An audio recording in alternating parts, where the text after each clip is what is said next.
Good morning, Arlington family and friends.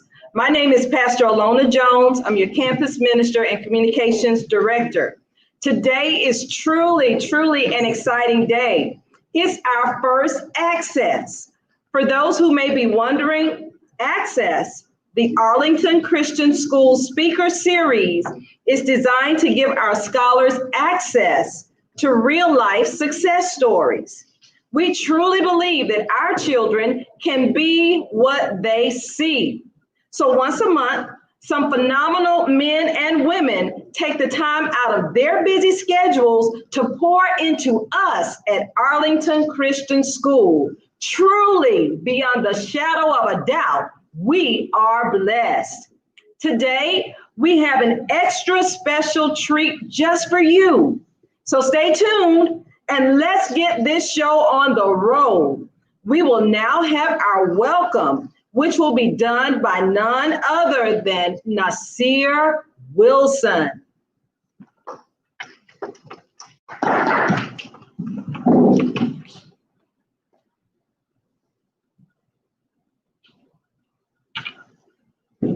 Good morning.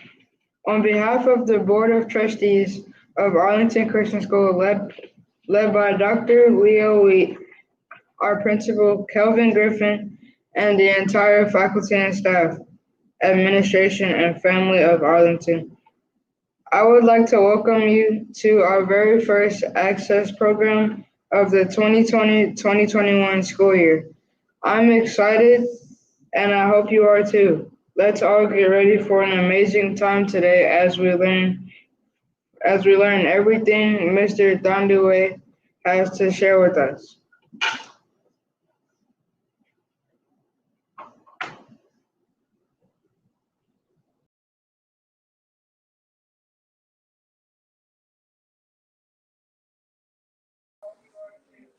Thank you, Nigel. My name is Layla Pachar, and now that we have been formally welcomed, I would like to say a prayer. Please bow your heads and close your eyes for a word of prayer. Dear Lord, I thank you for the school. I thank you for education and the wisdom. Dear Lord, I thank you for the teachers at this school who's given us education. Dear Lord, I thank you for the principal, our students here, and all of the things that you have given us and you have provided us. Dear Lord, I thank you for all of the periods of the day, and I thank you for the awards and the minds that you have given us. Everything, it keeps continuously coming, everything. You have died on the cross for our sins, and you have made this school great. And as I say, in Jesus Christ's name we pray, amen. Amen.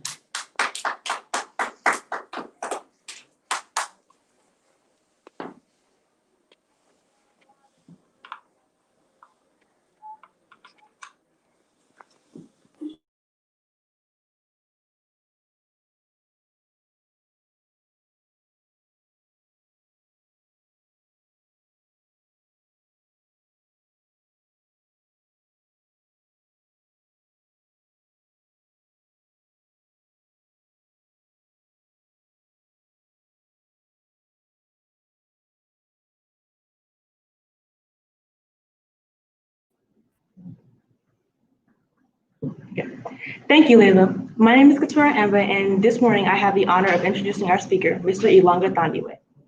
Mr. Thondive is an engineering graduate of Stanford University who has balanced a long career in high technology. He has worked for companies such as Apple and NASA, along with other high-tech enterprises. As one who places emphasis on the importance of being physically fit, he has completed numerous swim, bike, and run events, including multiple Ironman triathlons. Mr. Thondive also stays active by giving back to his community. He is a triathlon coach and coaches master swim teams in Atlanta. As a member of the Metro Atlanta Cycling Club, he has been an outspoken advocate for sharing information about the life and legacy of world champion cyclist Marshall Major Taylor. Arlington family, please put your hands together and help me give a warm Arlington welcome to Mr. Iilonga Thondive.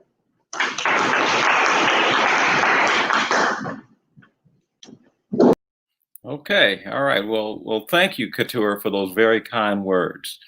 It's an honor and a pleasure to be here to speak to you and all of the scholars and students and faculty, staff, and administration at Arlington Christian Academy.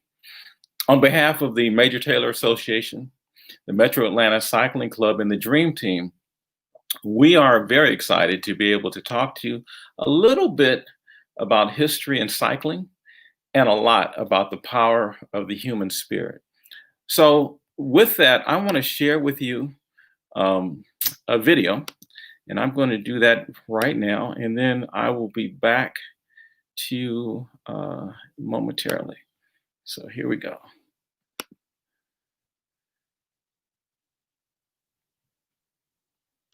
There we go.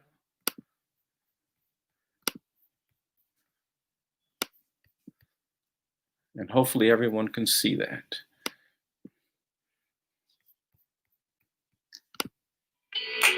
The world from beyond my handlebars is such a unique position. It moves faster. It's more intense. I'm full.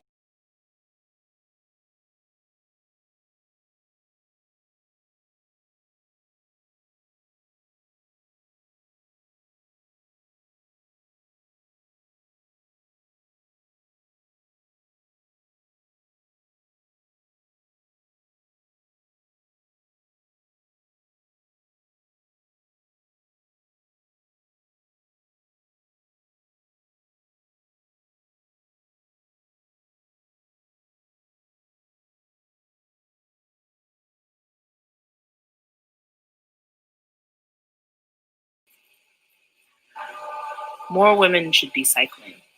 More African American women should be cycling. That's why I put the hours in.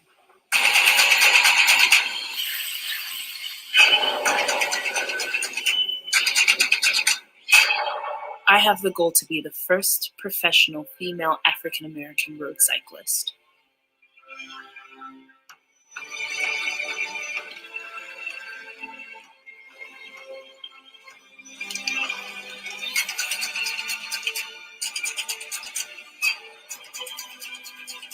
When I first started racing, it was hard to even get myself to the starting line. It's pretty cool in that the bike is both a physical vehicle and a metaphorical vehicle that can take you where you want to go. Cycling has changed my life in so many positive ways. All right. Okay, so I'm back now. Let me talk to you a little bit about what you just saw there. First of all, I have to point out to you that you saw some cyclists at the beginning and at the end of, excuse me, hang on. There was one piece to that that I didn't share, that we didn't get to, that I need to go back to. It didn't, so bear with me 1 minute. Here we go. And we're gonna keep rolling, starting right here. Just a second. Apologize for this. Let's try this again. Application.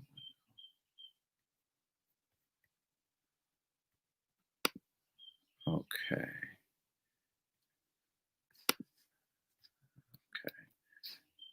Hang on 1 second. Can't see my screen yet, I don't think. Okay. We should be here. And now you should be able to see my screen. And let's do this. Yeah, I think we're okay. Okay. The world from beyond my handlebars. Do this a little bit. More women should be cycling. More.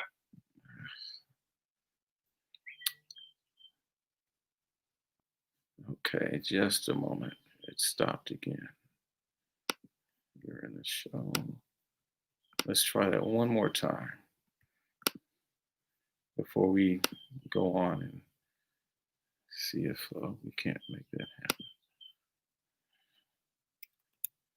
Okay. Technical problems here. Hopefully you can see my screen.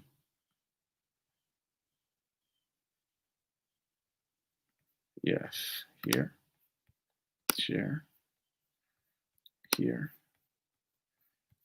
here. We'll let this play through this time. The world from beyond my handlebars is such a unique position. It moves faster, it's more intense. I'm forced to think faster. I feel more comfortable riding my bike. I'm a kid from Queens, and I would have never imagined in a million years that I would have the opportunity to ride my bicycle around the world. You know, it's incredible. Did you get pressure at home from it? I learned hard work and dedication and sacrifice at home for my family. You know, and those are things that I use every single day. It's like, how much are you willing to sacrifice? Getting started is really hard, but once I get on my bike, I have no regrets. More women should be cycling. More African American women should be cycling. That's why I put the hours in.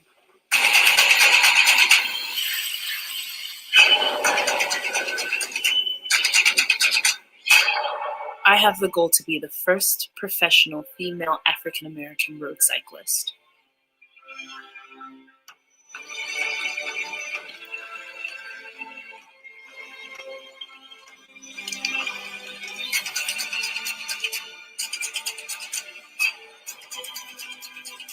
When I first started racing, it was hard to even get myself to the starting line. It's pretty cool in that the bike is both a physical vehicle and a metaphorical vehicle that can take you where you want to go. Cycling has changed my life in so many positive ways.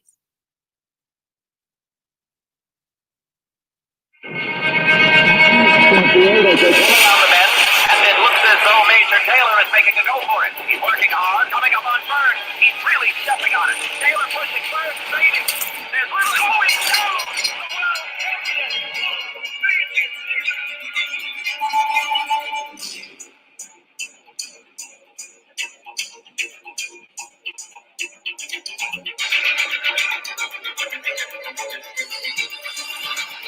By 1901, Major Taylor raced all over the world in search of a true light.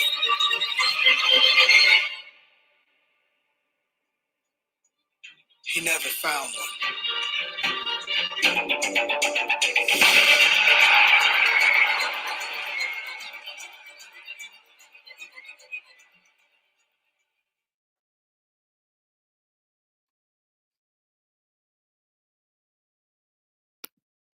Okay, very good. All right, sorry about those technical problems. I didn't mean for you to see that first part twice, but it's just as well that you did. Let me just give you a few comments on what you just saw. So first of all, first and foremost is when you're riding is safety, right? And so you would have seen some cyclists in the videos that weren't wearing helmets at the beginning and at the very end. Let me point out that at the very end, that was a dramatization of Major Taylor, and they didn't have helmets back then when he was riding. But we always want to encourage people to wear a helmet. That's important. And in fact, if you have a bike but no helmet, or if you don't have a bike at all, believe it or not, there are resources in Atlanta where we can get you a bike at low or no cost. And certainly the same thing for the helmet. The other thing I want to point out to you is both Nigel Sylvester, the BMX rider who was doing the jumps and the stunts, and Aisha McCowan both mentioned two things. And that was sacrifice and hard work. And we'll come back and touch on that a little bit. And they pointed out that that was necessary for them to achieve where they had become. The third thing I want to mention to you is that Aisha McCowan is now, it said that she would, her goal in the video, she said her goal was to become the first African-American pro cyclist. She did that. She did that either at the beginning of this year, I believe, or maybe the end of last year. So she is actually the first African-American professional cyclist, and she lives here in Atlanta. So you may have a chance to see her sometime. That's something that I wanted to point out to you about Aisha. And the final thing I wanted to mention to you is that the clip was a dramatic reenactment. It wasn't actually Major Taylor. When he lived and competed, there was no video recording back then. But we do have photographs, and I'm going to share some of those with you. So, having said that, why Major Taylor? Why are we discussing him? You might be asking yourselves. Well, one of the things is to remember the words of Fannie Lou Hamer. She said, "Never forget where you came from, and always praise the bridges that carried us over." And so Major Taylor represents one of those bridges. So real briefly, in just a few slides here, I'm going to share some information with you about him. So he was the world champion in cycling in 1899. And in fact, just as importantly, he was the first African-American world champion in any sport. In his career, he set 7 world records.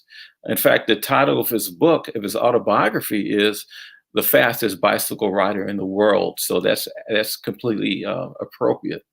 Now, when we said he rode fast, what does that mean? Maybe we can kind of quantify that a little bit. So he could ride his bicycle faster than a car could go. Now, certainly the cars back in 1899 and in the 1900s were not as fast as the cars today, but he could still ride at a pretty impressive speed, doing over 40 miles an hour, which would even be difficult to do today on a new high-tech, very expensive bicycle. And the bicycle that he rode back in the 1890s was not certainly one of those. So that's the kind of speed. And along the way, that becoming a world champion, he beat every European champion that there was in England, France, Germany, and et cetera. So he also became among the wealthiest and the best known athletes in the world. So when we think about well-known athletes, we may think of people like LeBron James or Cam Newton or Michael Jordan and Venus and Serena Williams, Tiger Woods, Jesse Owens, Jackie Robinson, Muhammad Ali. Major Taylor would have certainly been up there in terms of prominence with any of them, and maybe even more so in some cases. So let's talk about his origins. He was the grandson of slaves, born in November 26, 1878. That actually is going to be, his birthday falls on Thanksgiving this year. He was one of 8 children, and he was born in Indianapolis. So he got his first bicycle when he was about 12 or 13 years old, probably the same age as some of the scholars that are listening to me now. And he started doing bike tricks. They called it fancy riding, probably similar to what you saw at the beginning of the video clip, riding backwards, standing on the handlebars, doing a bunch of things like that. And he did those tricks while wearing an army uniform and an army cap. It would have looked very similar to the uniform that you see in the picture on the right of your screen. And so as a consequence of that, he got the nickname Major. Okay. And by the way, let me point out that the picture on the left side of the screen shows the type of bicycle that he may likely have learned how to ride on, to give you a sense of what the bicycles looked like back in that day. So his first race, he's 13 years old when he did his first race, and that also ended up being his first win.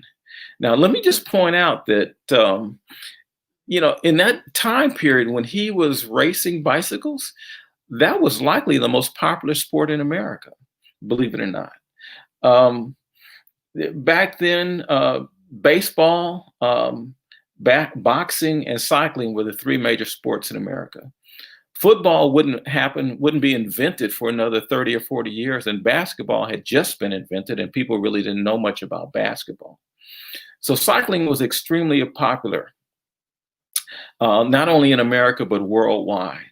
If anyone has been to see the Hawks play at State Farm Arena or the Falcons at Mercedes-Benz Stadium, imagine going to either of those stadiums or even to a college football game at Georgia Tech or Morehouse and seeing them filled with people, all to watch a bicycle race.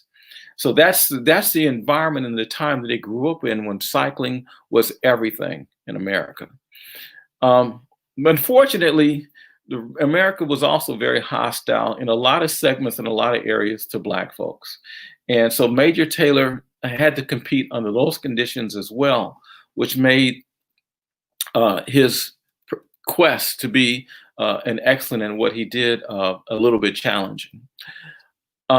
So what did that look like for Major Taylor? Well, he was threatened, he was assaulted.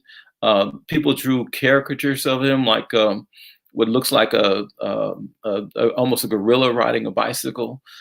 In one case, he was choked into unconsciousness by a white rival. So, and why was he attacked so much? It was only because he was Black, and he wanted to try to ride a bicycle in a sport that at that time wasn't very welcoming to Black people. But he added insult to injury, but not only riding a bicycle, but riding it faster than any of the white people he competed against. So that only made them more and more angry. And so with those kinds of assaults and attacks and threats made against his life, most of us probably would have quit. It's just not worth it to go through all that just to ride a bike. But he didn't quit. He hung in there. And one of the things that gave him the strength to hang in there was the support from the Black community. They considered him a hero. And not only because of his life on the track, his life off the track as well. And the Black press and others really celebrated Major Taylor. And just like we did in other spaces where when universities and colleges weren't accessible to us, we went to and created historically Black colleges and universities. When we couldn't play in the major leagues in baseball, we created the Negro League baseball team, and elsewhere, we also created Black cycling clubs. So once again, just a reminder, cycling is one of the hugest national pastimes. And so there are a lot of Black cycling clubs with hundreds of riders.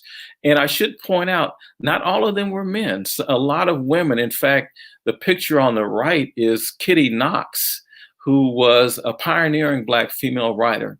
And I should also point out for everyone that in some of these cycling clubs, the women were the better riders than some of the men. So, but it was all about fun and everything and having a good time. And as I've also mentioned that some of these, all of these Black riders, Major Taylor was the best of the best, but there were other Black riders that were also excelled in cycling as well. He made his name and his fortune riding on the track, but he also rode on the road like you see these guys here. And so just as an example of his stick-it-to-itness, his fortitude and his endurance, he participated in races of 10, 25, 30 miles. And in fact, in one particularly brutal 75-mile race, he was the only one to finish. Everyone else quit because of the rain and the mud and the conditions. But Major Taylor hung it in there. So he had the kind of tenacity and perseverance to really succeed against all the odds. Again, another example of what he was capable of. This picture is Madison Square Garden in New York. And just to give you an example of the popularity of the cycling, they put a bicycle track inside that arena. And you can see how it's packed shoulder to shoulder with people. And there's cyclists riding around that track. The six-day race was pretty simple. The bicyclists get on the track. They ride continuously for 6 days. If you want to stop and sleep, that's up to you. You may fall behind, though, if your competitors are still riding. So what Taylor would do, he rode for 8 hours, and then he would sleep for 1 hour and then continue riding. In 6 days, he rode almost 1,800 miles. And I'm not sure if that means much to you, but that's pretty impressive for most of us. Not surprisingly, a lot of the people dropped out of this race. Major Taylor would never do another race that long again. He would kind of stick to the track, but for much shorter distances. As I've already mentioned, he raced in Europe and in Australia and faced all their champions and defeated them. He also is credited with boosting cycling's popularity in Australia. Let's see. There we go. Going wrong. But he wasn't one-dimensional. Major Taylor wasn't just a fast bicycle rider. He was a multi-dimensional person. So he had a lot of musical gifts. He was described as being an exceptional singer. He could play the piano. He played ragtime, was the music of the time. The mandolin, which is kind of like a guitar. He enjoyed poetry and photography and boxing. He was a very loving family man. In the center, you see his wife, Daisy, and his daughter, Sydney. And so he felt very passionate about family, and that was at the center of everything that he did. But just as importantly, Major Taylor was a man of principle. And one of his principles, he was a devout member of the John Street Baptist Church in Worcester. And he was a strong supporter of his church. He gave them a lot of money. He did a lot for the congregation. And he was very serious about his Christian principles. And he felt that he shouldn't be competing on Sundays. He wanted to remember the Sabbath and keep it holy. So Major Taylor said, "I cannot and will not ride on the Sabbath day. It is a matter of conscience. It's the same in other things besides Sundays. No one has ever known me to take a drink. I believe in the saying that a mother's prayers will last forever. And I honestly believe it's my mother's prayers that are standing by me now." So he was challenged to race on Sunday because particularly in Europe, that's when a lot of the races were. But he refused to do it. His morality, his integrity, his honesty just wouldn't allow him to do that. In fact, he would turn down tens of thousands of dollars just in appearance fees because the races were being held on Sunday. And this was in the 1890s. So multiply that number by 10. And so he was walking away from $200,000, $300,000, which is a lot of money even today, because races were being held on Sunday and he didn't want to race. And this was not easy for him, though. In fact, he said, "I'm laboring under the greatest temptation of my life. And I pray each day for God to give me more grace and more faith to stand up for what I know to be right." So whether you agree about him not racing on Sundays or not, I think you have to admire his beliefs and his principles for standing up for what he believes in. One of his biographers said this about him in this position. He said, in refusing to work on the Sabbath, Major Taylor was taking on both a personal and a political stand. He was determined to be true to his own Christian conscience. But he also wanted to set a good example, to prove to the world that a Black athlete did not have to be an unpleasant, dissolute character as many of the Black boxers were supposed to be. But instead, they could be a fine, upstanding, moral person. He wanted to exemplify the strong Christian element in his culture and race to the rest of the world. So that's who he was. And in fact, Major Taylor would tell you that a lot of his success was due to his strong beliefs and his faith. And his values. He believed in no smoking, no drinking, no chasing women, those kind of things. And he was very much a fan of hard work and honesty and courage. He was talented, but it wasn't just his raw talent that led to his success. He worked very, very hard, which is what you heard two of the cyclists mentioned in the video that I played at the beginning. They mentioned sacrifice and hard work. And Major Taylor was certainly a fan of those. One of the challenges he had was that he could beat everybody on the track, but he couldn't outrace the decline in cycling's popularity in America. And so cycling, as automobiles started to come on the scene, cycling started to lose its allure and its luster in the US, not overseas, but in the US. And then the Depression hit. When he retired from cycling at 32 years old, he retired a wealthy man. As I've already mentioned, he was one of the wealthiest athletes in the nation. But a string of bad investments and failed businesses, and quite honestly, being taken advantage of by some of his white colleagues and co-owners, investors in his business, left him penniless and broke and he ended up getting sick, and he died in a pauper's grave in Chicago in 1932. Now, if that was the end of the story, it would be sad, but it's not the end of the story.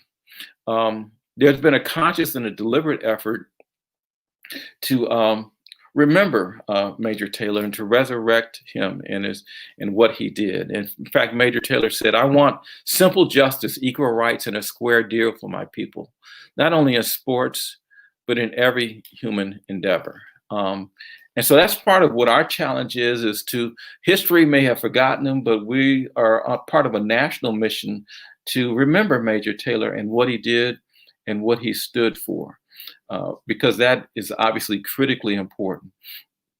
I would also remind everyone that success is not final and failure is not fatal. It's the courage to continue that counts.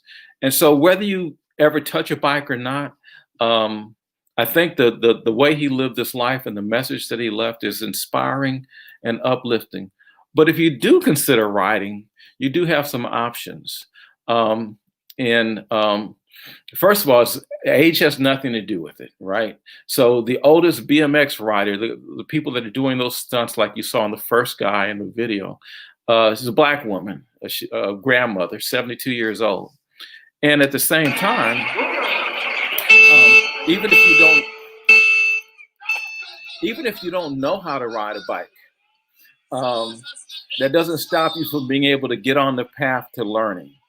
So these children are probably about 5 or 6 years old, and they are riding what are called striders, basically two-wheeled bicycles with no pedals.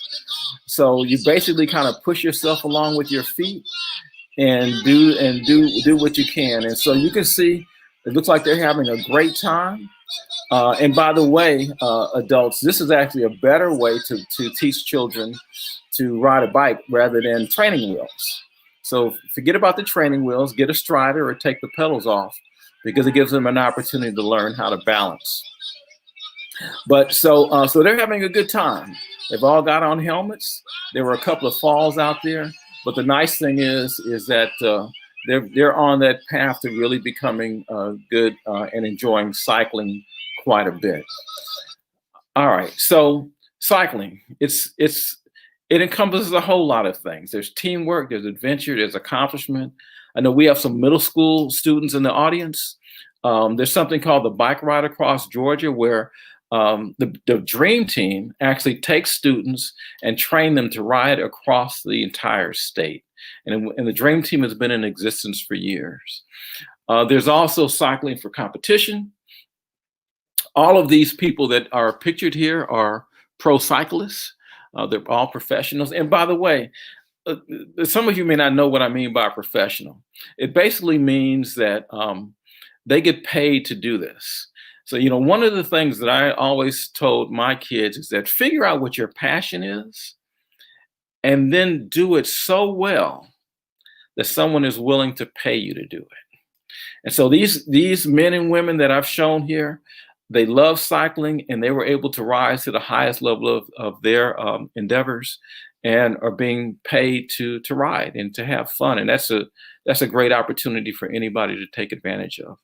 But figure out what your passion, and even if no one can't pay you for it, just be the best you can be at it. I also want to point out that cycling is also not just for professionals, just for recreation and excitement. This is the Dick Lane Velodrome, which is right here in Atlanta. And guess what? They have a kids cycling program. So you can get a bike and get on the track. And in fact, they will even supply you bikes to teach you how to ride on a track like this. Cycling is all about fun, fellowship, and fitness. And there's plenty of opportunities to do it here in Atlanta. So I wanted to share that with you, and I'm going to stop sharing my screen and go back to you and just conclude before we see if there's any questions with one last thing.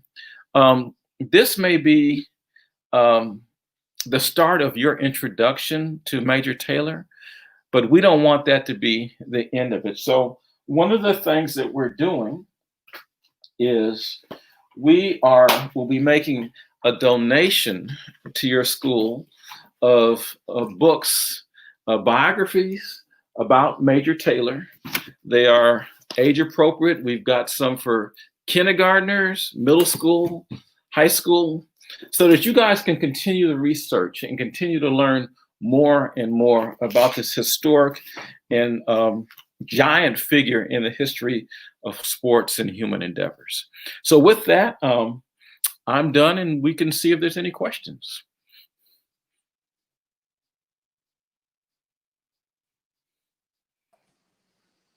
When you were a little boy, what did you want to be when you grew up? Okay. When I was a little boy, what did I want to be when I grew up? Well, probably maybe like you, there was a number of things I wanted to be. But one of the things that really excited me was being an astronaut, believe it or not. I got real excited about the space program, and I never became an astronaut. I did end up working for the National Aeronautics and Space Administration. They are the ones that are responsible for the space program in the US. But that's what I wanted to be. And I'll be honest with you, one of the things that kind of discouraged me is that I didn't see a lot of people that look like me. But I will say this, that were astronauts. In fact, there weren't any at that time. But I'm proud to say that a good friend of mine from college, some of you may know of, became an astronaut. Mae Jemison, she was the first Black woman in space. She was a classmate of mine in college. So that's a great question.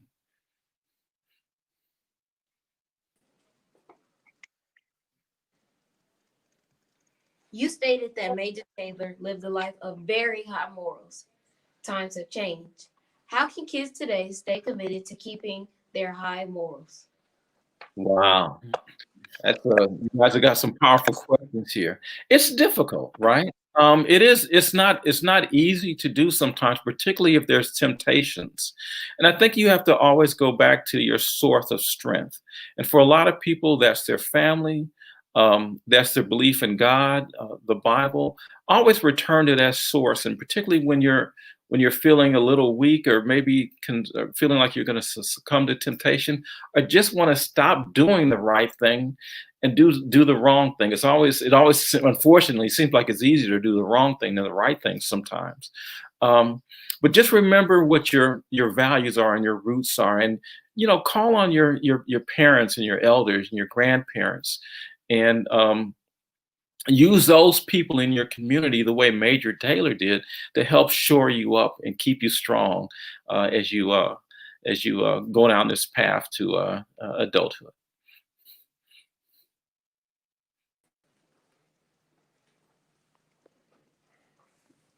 Good morning.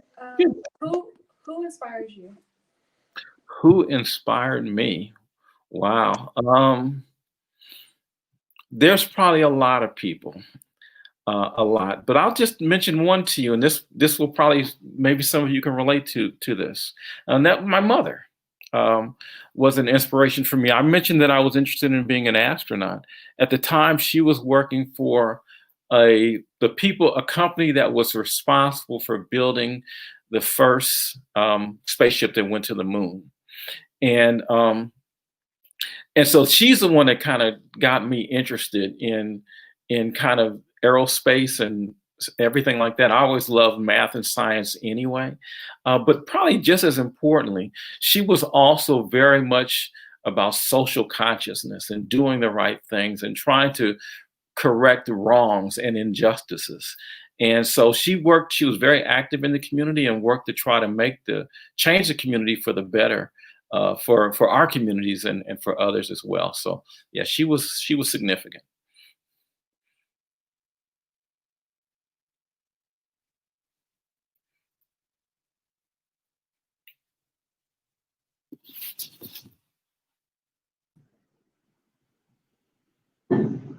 And now it freezes.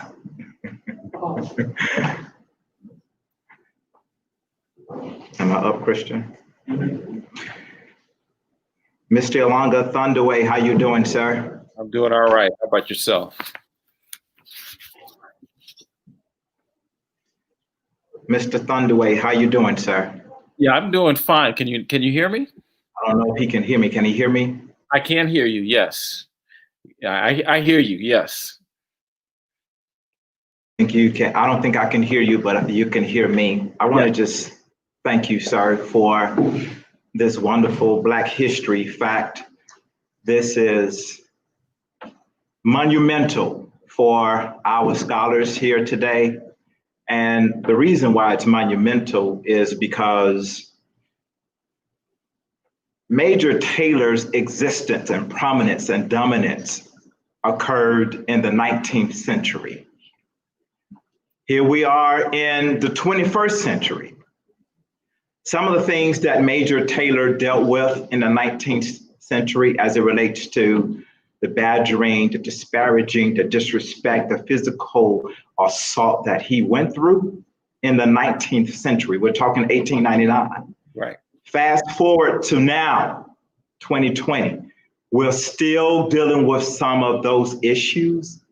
So in the wake of Black Lives Matter, I think that really shows some relevance to why that movement exists today. Yeah. So thank you so much, sir, for sharing Major Taylor's life with us, because this type of information, scholars, is hidden in the history books. And I don't know, Mr. Thondive, if you could do this, but I saw that picture of Major Taylor and his physical dominance. Okay. In 1899, the biceps, the triceps, the quads. This is before steroids. Right. This is before BCAAs. Right. This is before creatine. Just the physical dominance God has blessed African Americans with. You know, pictures are worth 1,000 words, and it doesn't get any better than that. Right. So thank you, sir, for that little known Black history fact, because we don't have to wait until February to learn about our ancestors and those who paved the way before us. Right. We're so appreciative, sir, of the information that you shared with us today. I am a cyclist myself, an avid cyclist. Okay. And I do a measly 50 miles per week. I'm sure you do 150 to 200. And I just got my wife into cycling, and I remember taking her to the Silver Comet for the first time back in April. Right. And her comment was, wow, I didn't know so many Black people cycle. Right. And that's when I took the time to tell her or explain to her about Major Taylor and how this goes back to his day and time in cycling, and how cycling is not new to the African American community. Right. So once again, sir, thank you for your time, information, your presence today, because our scholars really needed to hear this and know of our ancestors who have paved the way. Absolutely. I want to also say that we're very grateful to our Board of Trustees who connected you to us today. You're the first to kick off our Access series this year. This was started last year by our campus minister, Pastor Jones, and it's such a successful endeavor that we want to make sure that we continue, and we continue to invite individuals like yourself. So I just want to go on record, sir, by saying, please persuade Aisha McGowan to be a part of this endeavor. Yeah, absolutely. Being the first African-American pro cyclist, that's huge. Talk about Black girl power. Right, right. And right even now, she can be to our African-American young girls, not just our girls, but also our guys too. Right. But that's influential. So please help us add her to our lineup for guest speakers. Absolutely. So I just want to read a message from the board. They are online, but due to technical difficulties, one of our Board of Trustees who wanted to present this information to you was not able to lock in or connect. So the Board of Trustees is excited about working with Metro Atlanta Cycling Club, and having Mr. Iilonga Thondive is definitely a treat. There are several programs that Arlington Christian School will be seeking to partner with Metro Atlanta Cycling Club in the near future.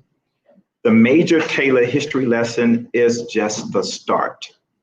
If you have a passion for riding, young people, or want to learn how to ride a bike, then please stay tuned. This is from the Board of Trustees. Once again, the Board of Trustees is excited to have Mr. Iilonga Thondive presenting to our ACS scholars this morning. So once again, sir, on behalf of the Board of Trustees, on behalf of the school community in and of itself and our scholars, we just want to say once again, thank you for the time that you have given us today. Thank you. I appreciate it. It was an honor. So without further ado, I'm going to bring up Pastor Jones to conclude our presentation today. And thank you for the books, sir. Oh, you're welcome. As an additional one in that stack for the principal, because I too would love to learn more about Major Taylor. Thank you so much. Absolutely. You're welcome.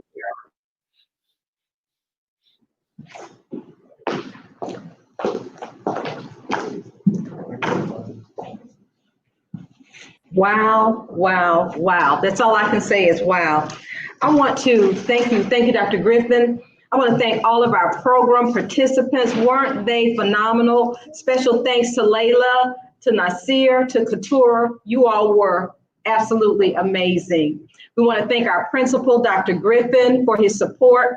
We want to thank our board members, especially Mr. Delroy Walters, who introduced us to the Metro Atlanta Cycling Club, our board chair, Dr. Wheat, and all of the board members are 100% behind us, and we appreciate that. I want to thank Mr. Jason Sylvain for taking the lead on all the logistics. What you have witnessed is a major production, and I'm particularly proud because we did not have a month's time to pull this together. We were given some insight on what needed to be done, and we pulled together as a team. My good friend George Fraser says it takes teamwork to make the dream work, and that is what we have experienced here today. So I want to thank Mr. Jason Sylvain, Mrs. Marla Miller, Mrs. Mays for pulling the kids together, and our production team, Christian Wiggins, Jonathan Hope, Michael Sampson, and even James Gibson stepped in and helped at the last minute. We appreciate each and every one of you. I hope I have not omitted anyone, but I'm thankful, I'm grateful. Also, Mr. Thondive, you're not here with us physically, you're virtually, but we want you to know how much we appreciate you. Your presentation was incredible. I hope that the scholars saw that it was enlightening. I certainly saw a lot myself. I learned a lot. I'm looking forward to the journey. I'm looking forward to the partnership. I had a colleague to pull me out of here and say, yeah, we would love to see some things happening with some cycling, because even adults, we're excited for the kids, but even adults can participate and see the benefits. So we're very, very excited. We commend you. We commend your organization. And although you're virtual, we're going to get your address. We have a small token of our appreciation that just simply says, thank you to you, how much we appreciate you. And it is signed by our board chair, Dr. Leo Wheat, our principal, Dr. Kelvin L. Griffin, and yours truly, Pastor Iilonga Jones, the campus minister. This concludes the very first access of the 2020-21 school year. God bless you. We love you. And don't forget, please like, tag, and post this video, because this is Arlington. This is who we are. God bless you. We love you. And until next time, have a wonderful day.